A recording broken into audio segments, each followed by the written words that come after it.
Hello, and first I'd like to thank the organizers for inviting me to come and speak at this event.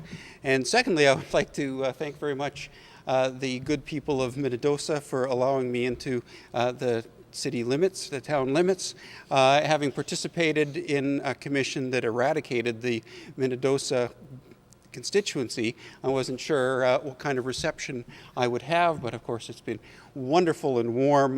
We had a terrific dinner catered by Dorothy Brookings that included a piece of banana cream pie, which I believe is illegal. I don't think anything that tastes that good could be allowed under law. It was really it's really terrific to be up here. As Dr. Wesley explained, I was on the Electoral Boundaries Commission, not because of my expertise as a political scientist, which I am, along with the others who are on this panel, but by a quirk of the legislation. The president of the University of Manitoba is the ex officio member of the commission, but we were going through a transition where the president, Emeka Sathmary, was serving until June 30th of the year, and then our new president and vice chancellor, Dr. David Bernard, was coming in July. Now, the work of the commission involves a whole year's work, really, and it's very time-consuming, actually, and we did a lot of work in the first 6 months and then a lot of work in the second 6 months. So for a new president to come in and join the commission halfway through just wouldn't have worked. The legislation actually allows for this, and instead of having sort of the second in command at the university, one of the vice presidents, to take over, the legislation actually says that the dean of the Faculty of Arts will serve on the commission if the president, for whatever reason, can't do so. One of the other changes that we saw in 2008 was that this was the first time that the commission operated in an expanded format. That is, previously, so in 1998, the last time the electoral boundaries redistribution took place, there were only 3 members of the Electoral Boundaries Commission: the president of the University of Manitoba, the chief justice, and the chief electoral officer. So it was a three-person panel, really, or commission. The government decided in the ensuing years that it wanted to expand representation and expand the commission to include the president of the University College of the North, who was Dr. Denise Henning, and the president of the University of Brandon, Dr. Lou Byzantine. So our commission included 5 individuals. Now, as Dr. Wesley has pointed out, there are a variety of ways that electoral redistricting can take place. There are a number of models out there. I'm a firm believer in the sort of model that is used widely in Canada, and the provincial governments have all instituted some form of commission. And again, as Dr. Wesley has pointed out, this differentiates us quite significantly, for instance, from the United States, where, as many of you know, redistricting has been going on in preparation for the 2012 election. And in the United States, a full 36 of the states have the party in power essentially decide how the electoral boundaries are redefined, and they do so in openly partisan ways. Only 7 of the states in the U.S. have commissions like ours that have full authority. I think that having a nonpartisan commission that is independent from government makes a great deal of sense in a free and democratic country, and I think that the commission that's set out in legislation here in Manitoba makes a great deal of sense. So when we talk about commissions, usually there's talk about the differences in mandate, the differences in membership, the differences in process, as well as in implementation. And I'm not going to have to talk about this in any great detail. But in terms of mandate, not all commissions in Canada have the same sort of mandate. In Manitoba, our mandate by legislation it doesn't involve us let's say, expanding the legislature, that's a decision that would have to be made by the elected members themselves. If they wanted to have 61 instead of 57 members, that's up for the legislature to decide, not for the commission. So we worked with the set number that we have. Other commissions in Canada, by the way, are allowed to make those kinds of decisions. There were a number of other things that limited us, but a number of things that gave us a great deal of autonomy. One of the recommendations out of 1998, for instance, was that the Commission should have full control of its own budget, which again makes a difference from some other commissions. This simply reaffirms, in my view, the independence from government, but it does also allow the Commission to do its work without any delay. So, for instance, we ran into an issue in the Commission that's mentioned in the final report about potential undercounting of individuals. There was a lot of concern, especially about the northern ridings that have a large number of First Nations communities, First Nations reserves, and there is some belief that there is statistical undercounting, or that Statistics Canada undercounts those individuals because of mobility and a variety of other reasons.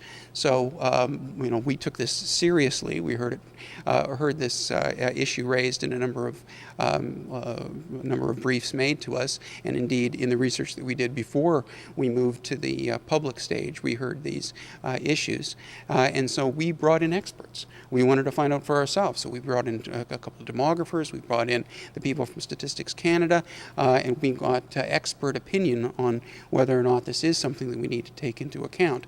In the end, it didn't change our view as to how many seats there should be in the area that's north of the 53rd, where we're allowed to go up to a 25% divergence from the electoral quotient.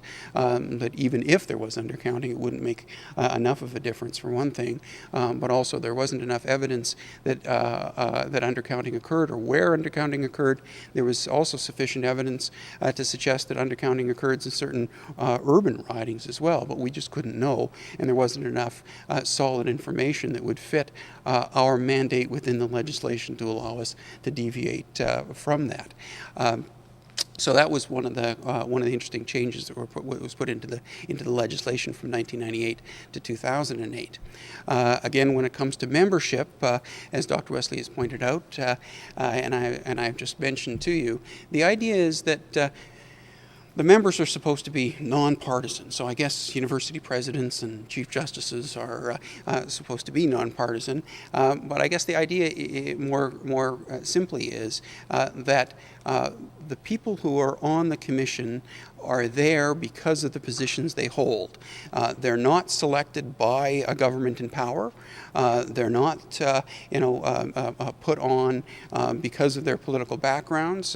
There are some alternatives that are out there where, the opposition party could appoint somebody and the government could appoint one or two or something like that. Well, it seems to me that is a recipe for introducing partisanship into the process.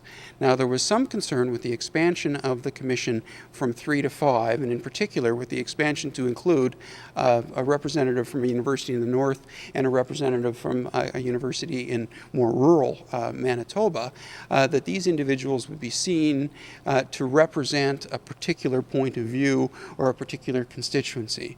Well, this really wasn't the case. First, the mandate of the commission doesn't include that kind of an assumption, but the individuals involved, as well as the individuals who are from Winnipeg, by virtue of their occupations, I suppose, these individuals all took the interest of the whole province into account.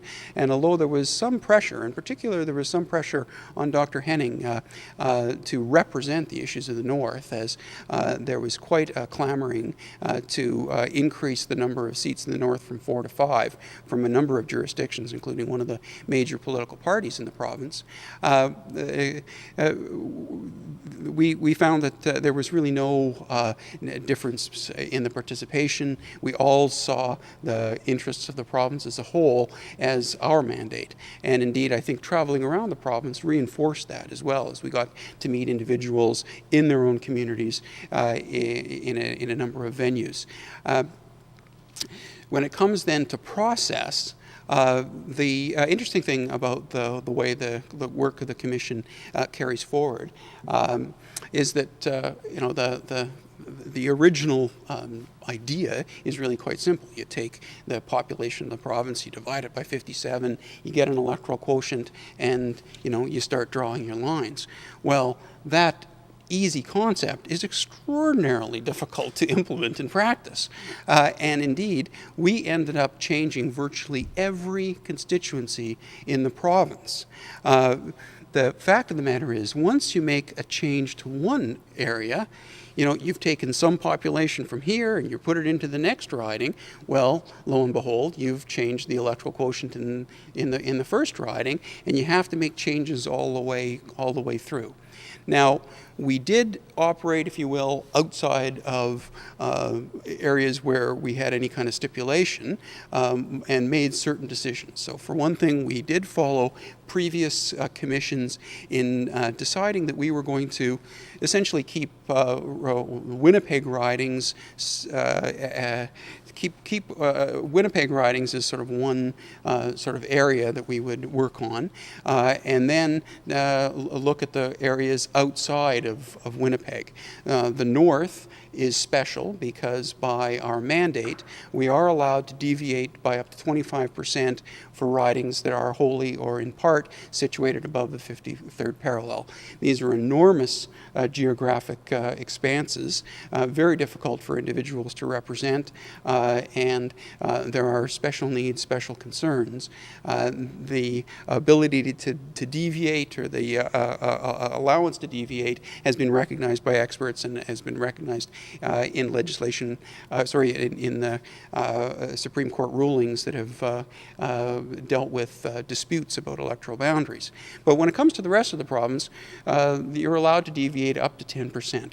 Well, we didn't really do that. Instead, we tried as much as we could to stick to the electoral quotient and to try to make every electoral district more or less the same size, on the assumption that everybody's vote should count equally. We also, however, took into account that population, we had to take into account that population shifted. Now, going into the process, many people in the media, many experts out there just assumed that Winnipeg was probably going to gain a seat.